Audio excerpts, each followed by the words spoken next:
So the question is solo founder, co-founder, what to have. And then, so Jonah just said, it's not like asking someone to a prom. And I think that's the way people treat it. It's kind of a big deal, but it's a one-time event.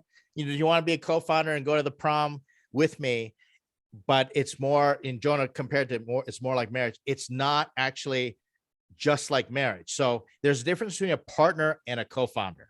All right. A partner is like, hey, do you want to do this business with me? And do you want to go for it, etc.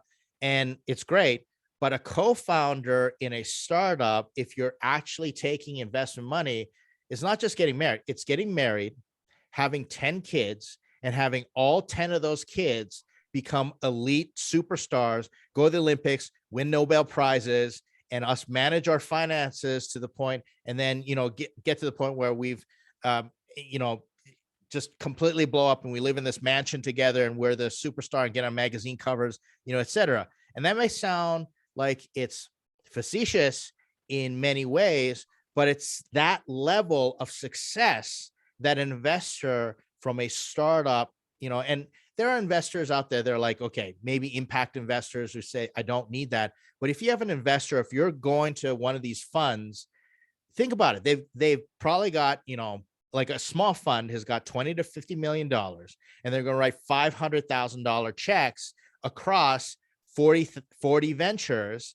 And, and they don't have the money to go into, B, C, and D rounds and all that stuff. They're expecting you to 50x their money because they're going to lose the rest.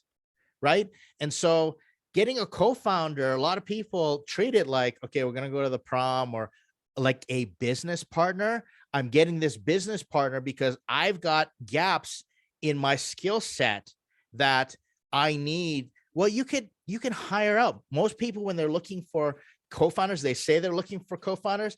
They're just looking for people to delegate to. That's what you're really looking for. And so a business partner has got a certain level of having your back, but a co-founder, especially if you're trying to build something disruptive that's either going to exit or go public in, a spectacular fashion, or dominate industry, change the world, that co-founder needs to be so compatible and so right there with you. Now, going through it together, it'll draw you closer together. But so many startups, great startups, fail because co-founder issues blow it up right before the miracles start to happen. And that's a tragedy. So make sure that you're really thinking about, why do I want a co-founder? Like, what is it that they bring to the table? And do they have overlapping skills with me? If they do, then you need to start, examining. Do you just want a friend? Do you want emotional support? We can get you all that here at Founder Groups, right?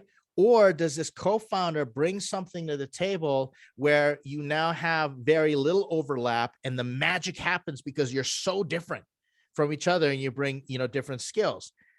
Or are you offering them equity because they're technical? Well, maybe just bootstrap and wait a little bit and just pay a freelancer to do it so they don't lock up your company and you can own everything, right out of the gate and not have to deal with it and be more agile. So these are all the factors that you want to think about on, should I get a co-founder? Okay, everybody.